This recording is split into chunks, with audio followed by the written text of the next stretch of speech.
నా పేరు అమూల్య, మాది విజయవాడ. నాది 2019లో నా గ్రాడ్యుయేషన్ కంప్లీట్ అయింది. తర్వాత 21లో మ్యారేజ్ అయిపోయింది. 23లో నేను శ్రీధర్ సిసిలో జాయిన్ అయ్యాను జూలై 30న. ఈరోజు డిసెంబర్ 30. ఇప్పటికీ 1.5 ఇయర్. 1.5 ఇయర్లో నాకు జాబ్ అనేది క్రాక్ చేయడానికి శ్రీధర్ సిసి చాలా హెల్ప్ చేస్తుంది.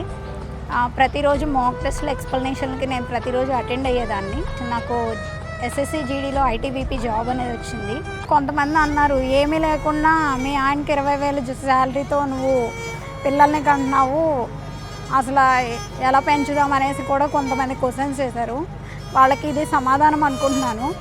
మ్యారేజ్ అయిపోయింది ఇక్కడితో ఆగిపోదాం అనుకునే వాళ్ళు ఒకటి గుర్తుపెట్టుకోవాలి, ఎవరు ఎన్ని మాటలన్నా ఎంతమంది సపోర్ట్ చేసినా చేయకపోయినా మన లైఫ్ మనం ఒక్కళ్ళని జాబ్ తెచ్చుకుంటే 3 జనరేషన్స్ అనేవి మంచిగా సెటిల్ అవుతాయి. మన జనరేషన్, మన ముందు జనరేషన్, మన నెక్స్ట్ జనరేషన్.